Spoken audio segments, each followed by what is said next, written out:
then the machine will not be able to respond to legal traffic, or it will slow down the machine.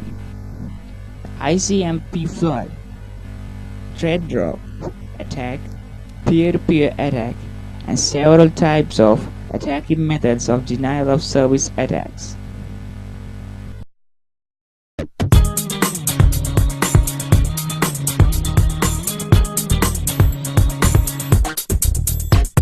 Suppose you run an online store. Some bot herder notices your success and decides he wants a piece of it. He sends you an email saying, "Send me 3,000 or I'll knock your online store off the web." You refuse, so the bot herder commands his zombie army to start sending HTTP requests to your online store. But each bot doesn't settle for one HTTP request.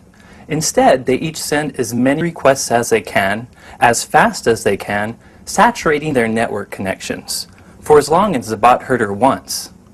Thus, your normal customers are denied whatever service your website offers. A clickbot A.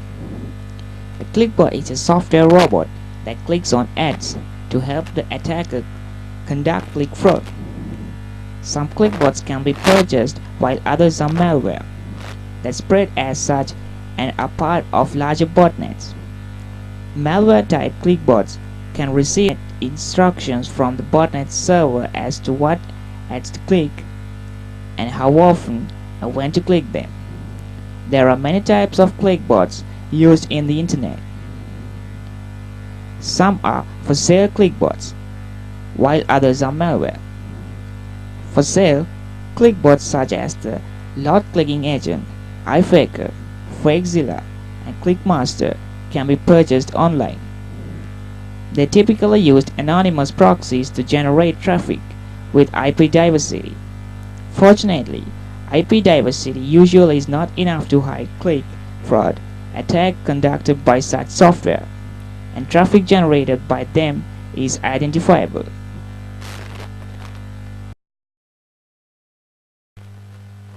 A DOSNet.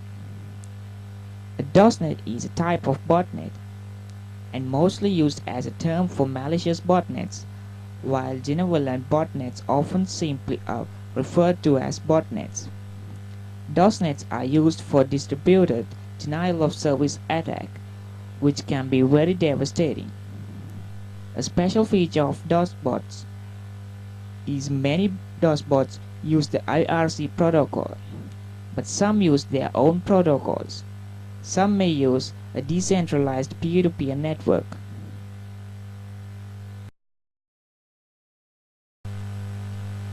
Storm botnet.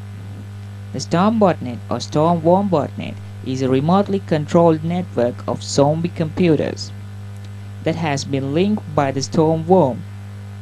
A Trojan horse spreads through email spam.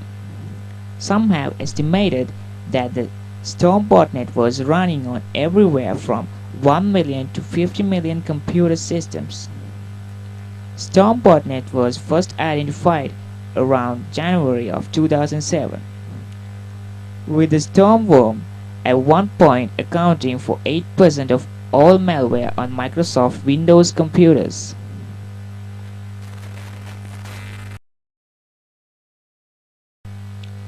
SLIIT botnet. The SLIIT botnet is the world's largest or second largest botnet depending on expert reports, and is responsible for sending out more than half of all the spam being sent by all the major botnets combined. The botnets consist of computer infected by the SLIIT Trojan, which sends spam on command. The botnet suffered a significant setback in November in 2008, when host provider McCullough was taken down. The global spam volumes reduced by up to 75% as a result of this action.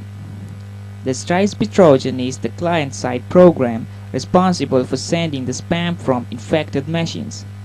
The Trojan has been created with being extremely efficient at this task, which explains why SLIIT is capable of sending such high volumes of spam without having a huge numerical advantage in the number of infected computers.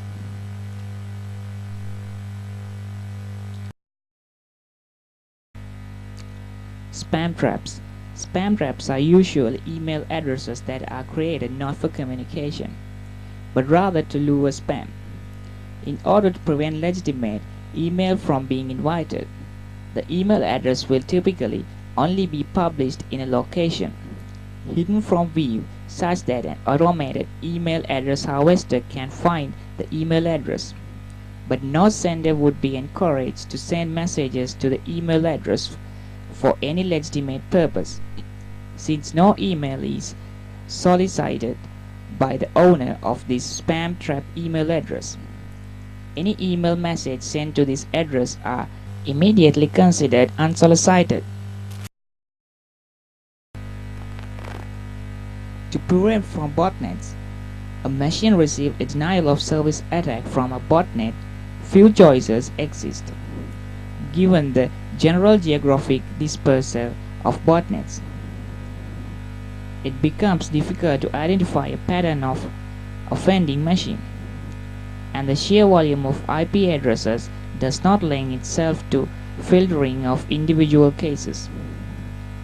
Passive OS fingerprinting can identify attacker originate from the botnet. Network administrators can configure newer firewall equipments to take actions on a botnet attack by using information obtained from passive OS fingerprinting. Some botnets use free DNS hosting services such as DNS.org, noip.com, and afraid.org to point a subdomain towards an IRC servers that will harbor the bots. Removing such services can cripple an entire botnet.